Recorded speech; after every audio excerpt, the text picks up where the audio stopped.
warahmatullahi wabarakatuh. Perkenalkan, nama saya Aspina dengan NIM 2104025010024 dari jurusan Pendidikan Luar Sekolah Fakultas Ilmu Pendidikan Universitas Negeri Makassar. Adapun konsep dasar pendidikan non formal dalam Undang-Undang Dasar 1945 Pasal 28 Ayat 1 tentang orang berhak mengembangkan diri melalui pemenuhan kebutuhan dasarnya, berhak mendapat pendidikan dan memperoleh manfaat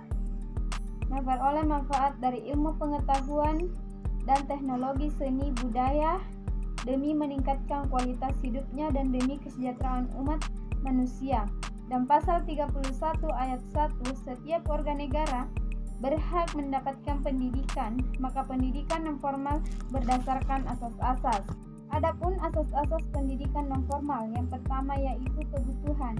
Kebutuhan dibagi menjadi 3, yaitu kebutuhan manusia, kebutuhan pendidikan, dan kebutuhan belajar. Yang kedua yaitu pendidikan sepanjang hayat.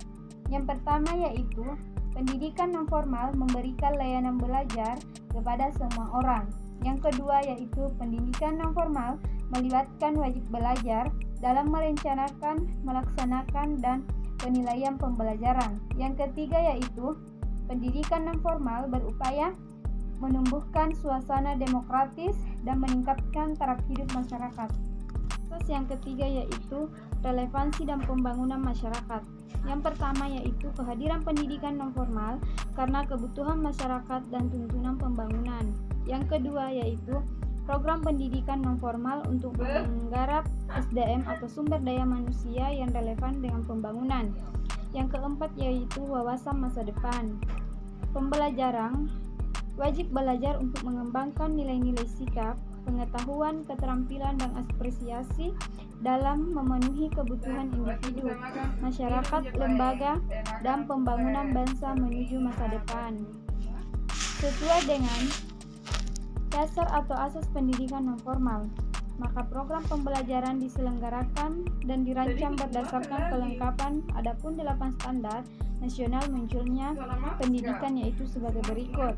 Yang pertama yaitu tujuan dengan jangka pendek yang berupa kemampuan fungsional untuk kepentingan saat ini maupun masa depan, menekankan kepada kompetensi dan tidak menekankan pentingnya ijazah. Yang kedua yaitu waktu relatif singkat, mulai yang beberapa hari sampai beberapa minggu dan pada umumnya kurang dari 1 tahun. Yang ketiga yaitu persyaratan peserta didik. Persyaratan untuk mengikuti program pendidikan adalah kebutuhan, minat, dan kesempatan. Keempat yaitu isi program atau kurikulum. Kurikulum berpusat pada kepentingan dan kebutuhan peserta didik. Yang kelima yaitu program pembelajaran. Struktur program pembelajaran bersifat luas, jenis dan jurusan program kegiatan bervariasi. Yang keenam yaitu proses pembelajaran. Proses pembelajaran bersifat pada peserta didik, dipusatkan di lingkungan masyarakat dan lembaga, serta berkaitan dengan hidup peserta didik dan masyarakat. Yang ketujuh yaitu hasil belajar, diterapkan langsung dalam kehidupan dan lingkungan, pekerjaan atau di masyarakat. Yang kedelapan yaitu pengawasan. Pengawasan dilakukan oleh pelaksana program dengan peserta didik dan pembinaan program dilakukan secara demokratis.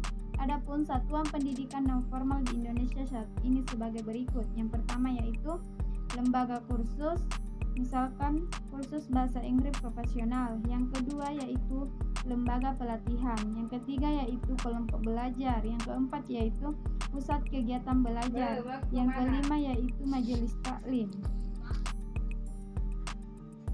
Yang keenam yaitu satuan pendidikan sejenis, terdiri atas rumah pintar, balai belajar bersama, lembaga bimbingan belajar, serta bentuk lain yang berkembang di masyarakat dan diterapkan oleh Direktur Jenderal Pendidikan Anak Usia Dini, non formal dan formal. Pada umumnya, adapun fungsi pendidikan non formal bagi pendidikan formal. Fungsi yang pertama yaitu sebagai pelengkap pendidikan formal. Pendidikan formal menyajikan kegiatan belajar yang tidak disampaikan di sekolah. Fungsi yang kedua yaitu sebagai penambah pendidikan formal. Pendidikan non formal sebagai penambah pengalaman belajar bagi peserta didik. Yang ketiga yaitu pengganti pendidikan formal. Pendidikan non formal memberi layanan pendidikan bagi kelompok masyarakat kurang beruntung. Yang keempat yaitu sebagai pilihan. Pendidikan non-formal sebagai akses terpilih sebagai layanan belajar bagi kelompok masyarakat. Itulah materi yang dapat saya sampaikan, kurang dan lebihnya mohon dimaafkan. Assalamualaikum warahmatullahi wabarakatuh.